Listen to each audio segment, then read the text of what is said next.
Welcome to Fantastic Females, our adventure to finding the mythical island of freedom together. I'm Kalyani. And I'm Rupali. We are your next door finance experts sharing our experiences in the world of money and energetics. Welcome back to part 2 of the previous episode. Do listen to part 1 if you haven't already. One part of this is also kind of taking me into a thought process around love languages. So my love language is not gifts. It's probably the lowest of all the love languages. And I know some people, close relatives, whose love languages are very aligned to gift giving and then possibly receiving as well. And this would end up adding a lot of pressure every time I would see them, because I would receive a big bag of things. And I don't think like that. So then I started putting pressure on accumulating that big bag to give in return, which was not very nice. Then I would start putting pressure on that big bag being used, whereas I would go to their house a year later and the big bag was under their beds, never having been used or like given to someone else, which would then again make me feel bad, because I would think, oh, I put all this effort. Whereas for them, it was just that momentary thing, exchange. And I don't think they give gifts from that energy of thinking about how useful it'll be. Does she have this color already? Does she have this pattern already? Whereas I would put all this pressure on myself, because I don't think naturally in terms of gifts. So if some people do, it's taken me some time to accept that is their way of showing love. It doesn't have to be mine. It is not mine. I struggle with gifts too. It's totally like, because I'm also not that. Like, I've had a situation with my husband where he bought me a really expensive gift. It's all relative, but something that he's given me, and I'm like, oh, but there was no need. I mean, no, thank you. I appreciate it, and thank you for getting it. And he's like, that's fine. I'll just give it to my cousin if you're not going to use it. I'm like, no. and so it's interesting because he likes giving gifts, whereas it's interesting because I always thought that if you like giving, you like receiving, but he's not that either. Yeah. So that's an interesting kind of thing to so like, I'm not a gift person like that. Also, I put a lot of pressure in making sure that it's all balanced out, right? In the sense of, because you want that person to like what you've done. I'm spending the time and energy. If that person likes an experience versus a physical wrapped gift, I do that basically. But I do have that attachment to, I've spent time and energy to it, and you do hope that that person enjoys it. I don't hold grudges if they don't, but it is like a process you go through. So I understand what you're saying. I think time for me is like a bigger kind of factor in terms of gift, in terms of love language, spending time and communication versus a gift, where I'm like, if you're not communicating with me and if you're not spending time with me, I don't care about your gift. This is it. So even to like my parents, if they want to bring something for my son, I always say, just come and spend time with him. That's your biggest gift. Toys are secondary, but my son might like the toys more.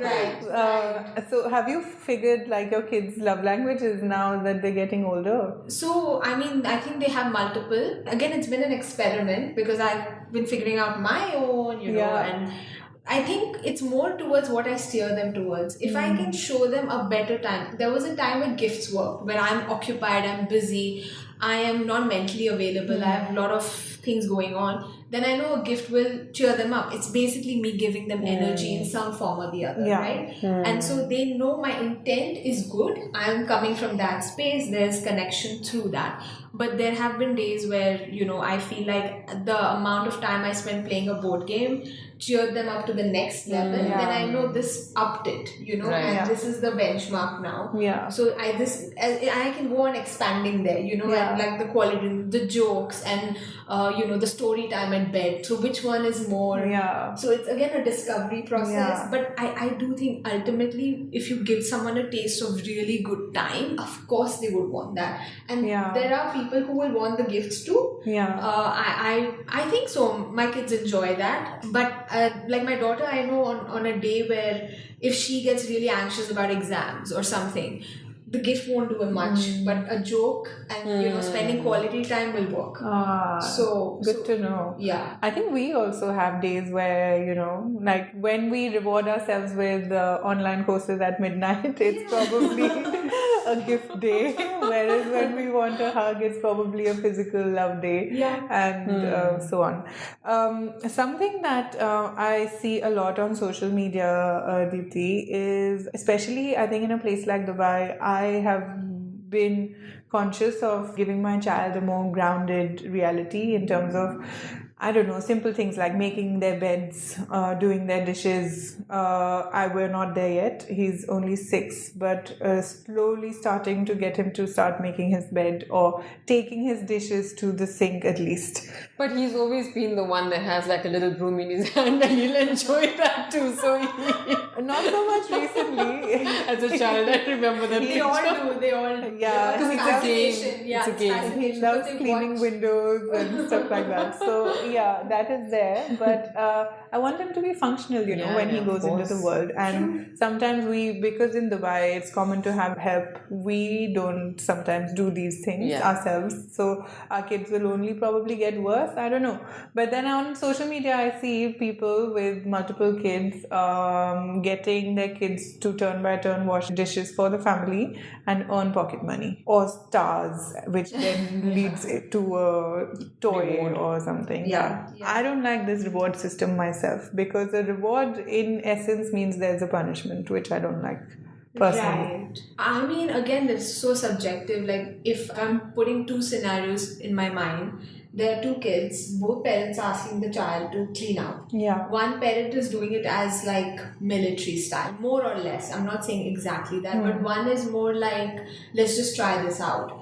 One child is going to grow up remembering this as torture. The other one is going to be like, this was fun. Yeah. So the same thing can have a different angle to it, So True. I just feel like, again, I'm in the process of figuring out. That's why I'm here. Yeah. Because the kids are not doing chores. They'll do more of that during summer. But ideally, I would want my child to focus on school, extracurriculars, all of that. And then when there's spare time, focus on this.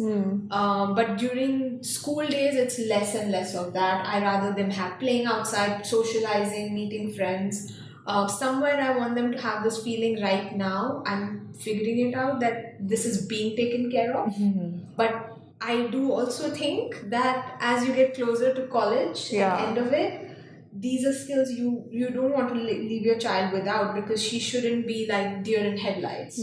She should feel like I have some confidence about whether it's cooking or putting my laundry or organizing my closet. I can do some of that. So I think it's more for me when they're older. And as long as their time is not being used in a negative way, where excesses of social media or something, I would fill this in. But I think there are 10-15 things I would give them before that. Okay. Yeah. Would you reward them with pocket money, stars, stripes? I have tried that, and for me it hasn't worked. Maybe because I don't have clear structure and I'm not convinced yet how to make this work. So I haven't dipped into it fully because I don't know how to set it up or be consistent with it. Where if I'm coming across flaky, they're not going to take it seriously. Yeah, that is a big one. Yeah, so when I'm sold on it, I know my child will be, because I need to be convinced first. The only thing I would say I have tried is the reading, because I was struggling with that. So I got them to a book challenge and got them to read books, and it worked, and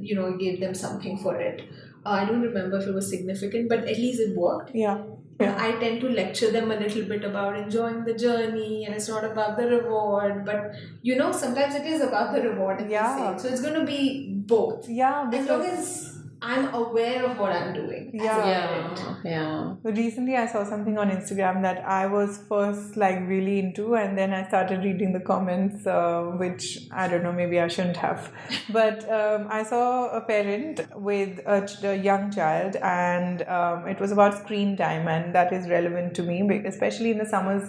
I find that screen time really goes up. Yeah. So they'd made 5 tokens, 5 coins, which were your screen time quotas, 20 minutes each, and the child can decide to use all 5 together, which would be hour and 20 minutes, or use them whenever they wanted.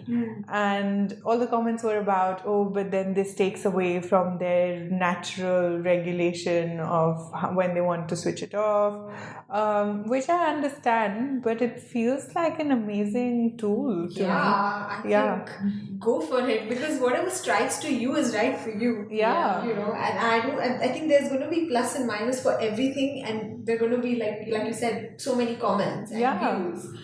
But I think just if something you align with, I mean, what's the worst case? You learn from it. Yeah, Because and were these comments from parents, to your point earlier, where these books and things were written by people that were not parents and they were giving parenting advice? So it could just be some random on the internet, you know, social media, and at the end of the day, I think it's quite empowering to teach your child to kind of use that time as per so they're making that decision for themselves versus you saying 8 to 9 is bed is whatever, and then bedtime, and then this and then that. So that's the flexibility. I think I might actually do this pretty soon, because we were really strict with screen time when he was super young, and then we found that he loves TV now after that, versus kids who've always had TV on in the background just as background noise.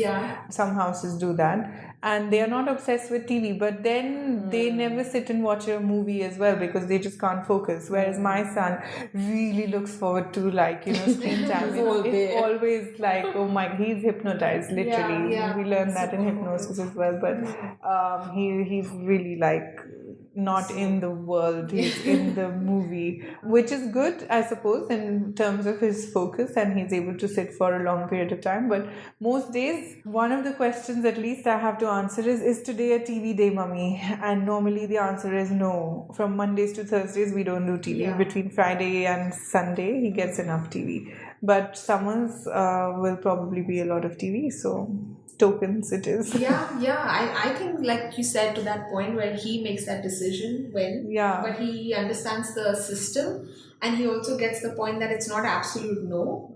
I think it's like a balanced approach for now until you learn. I've sold it to myself. That's what matters. Kalyan is going to be there on social media saying, you don't know what you're talking about to all these comments. I'm going to drive by Daiso, buy some nice looking tokens on the way back. And do you do pocket money, Deepti? No, I don't. So my daughter, on I think different occasions, as my son as well, not that one is treated differently, both of them get, you know, money from various people. So I normally collect that stash for them, of course, and but you know, the older one is starting to collect hers now that she's been getting it. One thing I've noticed about her, I'm just observing, I try not to interfere, because let them sort of express who they are. She loves saying, I have this much money. You want anything? Do you want anything? She asks everyone, can I get you something from that money? And I'm like, that's not a lot of money. She's like, no, but I can get it. Don't worry. That's amazing. That's like abundance mindset. I'll get it for you. We're covered. Don't worry. We're all covered. I've got my piggy bank. So whenever friends come over, she just, you know, without a thought, she won't ask me, because I can sense that desperate, like, I want my freedom. I want to make a decision. I don't want to ask you, and this is a hold up for me. I know I really want it, so I'm not going to ask you. I can sense that from her. At first I'm like, what did she just do? And then I'm like, wait a minute, she's clear. So I had to step back and pause and reflect. And, you know, I think if we as parents are as conscious, I think we get our own answers, right or wrong, we're trying to figure it out. So even Viraj is like, you know, he'll go and give it to her from his piggy bank, you know. So and I'm like, okay, so this is a good thing right now. They want to share, express, and all of that. So let it go on. But it's not like I consciously, to go back to your point, I don't consciously give them pocket money, but they do get enough. They do get where they feel they have something with them. Did you earn a pocket money, Rupali? No, we didn't get. No, I mean, it was like you'd have what you have. You get what you want. But it wasn't like a structured weekly or monthly like spend that you then save up, and there was none of that basically. But it was obviously quite different because I think the child today has more places and more channels to spend than we did. So ours would be like the school tuck shop, 50 cents a Coke or whatever it is, you know, versus a child today who goes to the mall with their friends and then wants to spend or whatever it is, you know. So it's a little different. So, I mean, actually, this is a great point to bring up. The reason I want to talk about pocket money was because I want to, looking back, like I didn't get pocket money, but I got when I wanted. And same with the kids, when they need it or they go to the mall, they'll get the money to spend or even the card, credit card or something. But like, would it have helped to get comfortable with money as a child and learn to manage? You know, because then you learn, okay, I have to balance and this is my save, or even how do you balance, like what did I get enough change back, or you know, these little things you start to like get skills. Comfortable.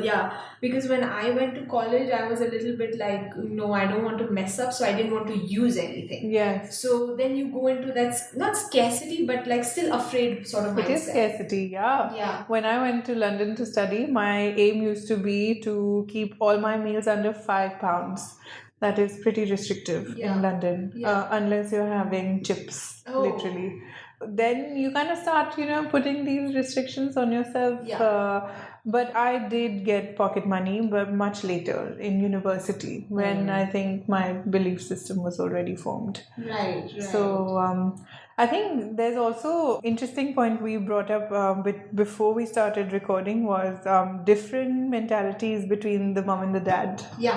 And your kids obviously like take a bit of both. And I think we're changing as well. So, and again, it depends on a good day or a bad day. So, I mean, the thing that I tend to notice sometimes, one parent has more abundance mindset and the other person has a more scarcity mindset or survival sort of tendency, or just feels the need to balance the situation because someone is a little out of bounds or not thinking. So there's that pressure to sort of come and step in to contain, but the voice of reason. And I feel like that tends to happen.